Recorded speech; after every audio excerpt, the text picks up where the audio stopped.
What's up, YouTube? Welcome to another video. In today's video, I want to show off some of my latest pickups for the stack. I got some gold to show you guys, and some really sweet silver bars. If you like these videos, please subscribe to the channel, check out my website, My Road to Wealth and Freedom, and share these far and wide, especially if you're Canadian, because man, Canadians don't own enough gold and silver. Quick disclaimer though, none of my videos, none of the things I say are financial advice. Do your own research, get a financial advisor before buying gold, silver, or any sort of collectible.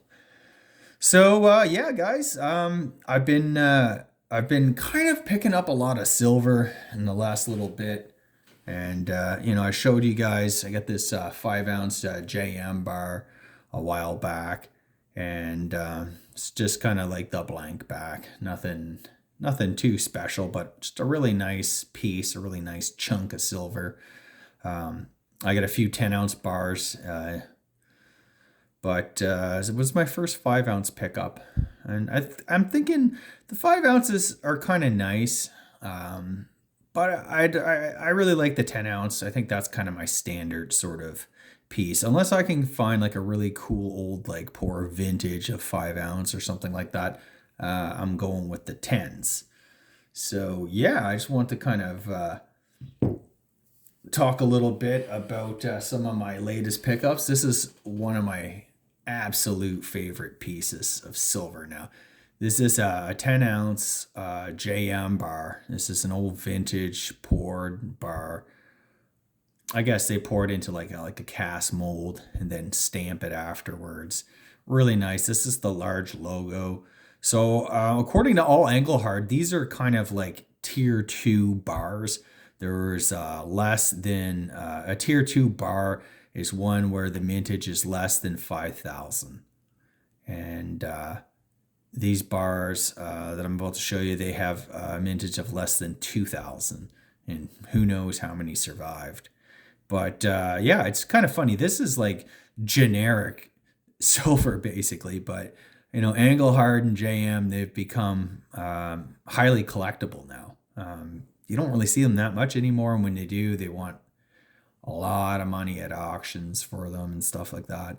This is such a really great piece. I'm gonna show the sides off, show you guys the back. And man, these are like chunky and heavy. I really like this. They have a lot of character. There's toning, there's dings on it, there's marks and that, but this is like a really, can't really, I find like the camera doesn't really do it justice, but there's beautiful kind of like rose toning on this. And you can even kind of see some like very subtle pore marks. So yeah, this is a really, there's no serial number on these ones. But yeah, it's just a really cool piece of history. I mean, these were probably minted back in the 70s or 80s or something like that. Probably maybe more 70s, possibly even earlier. I don't really know. There's not a ton of information out there on these things. By comparison, it's about similar size to like a 5 ounce, only much thicker. But again, really nice piece. And this was the bar that I didn't know if I'd like that much, because again, the pictures weren't really doing it justice. But I have a second bar, and this bar is I don't know if this is like uncirculated or what. If this were a coin, I'm thinking like it's just this blast white with really beautiful toning around the edges and stuff. It's just fantastic. You can tell, somebody probably picked these up, put them in a safe, and 40 years later they show up at an auction or something like that. So yeah, this is another, it's a large logo. It's a tier 2. It's less than 2,000 were produced. This one is slightly different. This one has the if you notice at the bottom left, you get the 3-9 fine. Well, those nines are really close together. and a bar on the right. The nines are a little bit more space. There's more spacing in between them, so they're actually two different bars. I didn't really realize that until I got them, and yeah, I mean, very nice pieces, and super heavy too.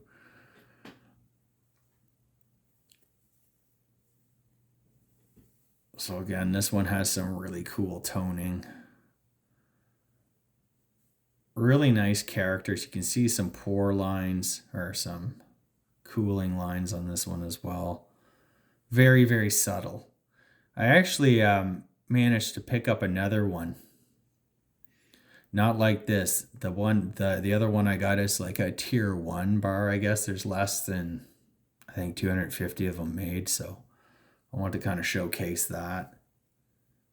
Beautiful silver bars. You know, I kind of have an affinity for, collecting coins and stuff like that.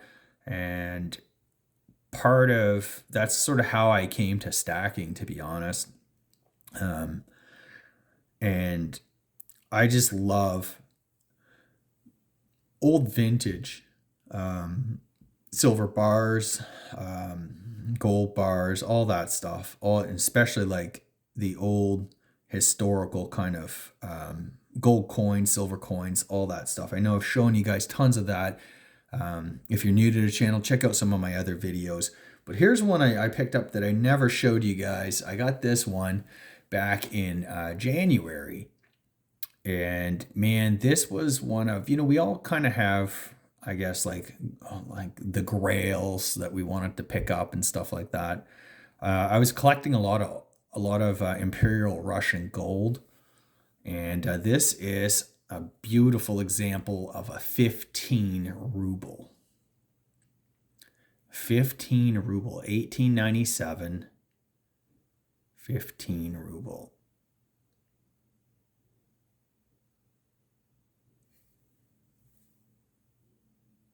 And this is the second variation, which means there's just two less letters underneath the Tsar's neck there. But man, I was some happy to get this coin. I've been wanting this forever. And, it's an AU58. It's almost uncirculated. An AU58 coins is still a very nice coin, especially something like this. So this is definitely goes into the collection. It's not really for stacking. Just very beautiful fields on it, and yeah, I'm just really impressed with this coin.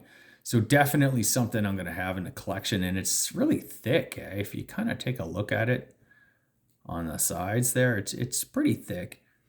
It's thicker.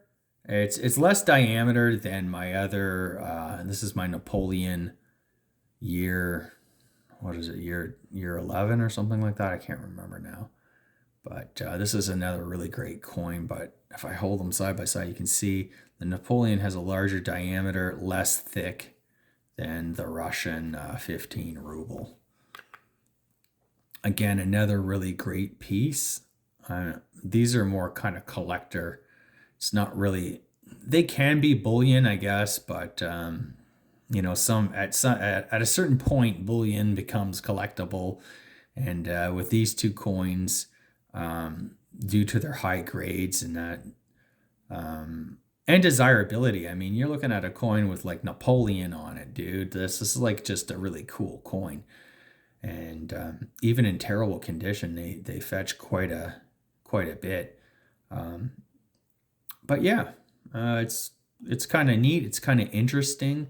That's part of what this journey's all about, guys. It's just to have some really cool historical pieces. They're conversation pieces like I'm doing with you guys now, but they have a lot of historical value. It's kind of, it makes history a little bit real. It's kind of takes it out of the textbooks and stuff like that, and you're like holding a piece of history in your hand when you have these things.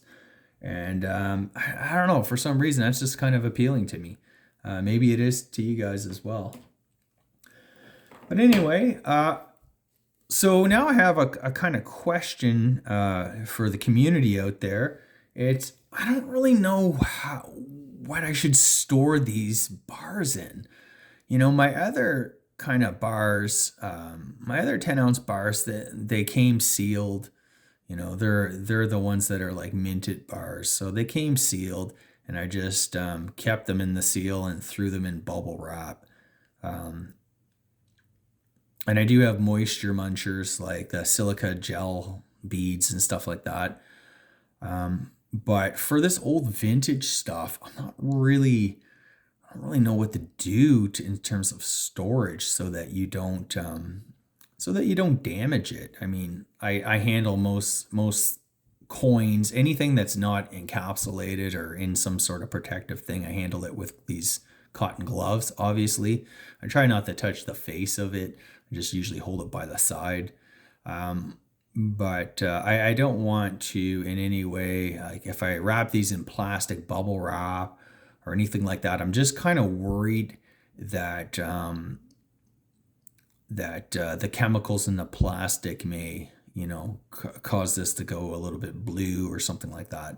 If you're holding, there's certain plastics in that, and if you ever had like the plastic coin albums and stuff, and you put in a silver coin, it like turns this like greenish kind of whatever. It's a terrible, terrible. So I don't want any of this to happen. So shoot me a few comments or suggestions about these. Right now, I just kind of keep them in this little like jewelry box.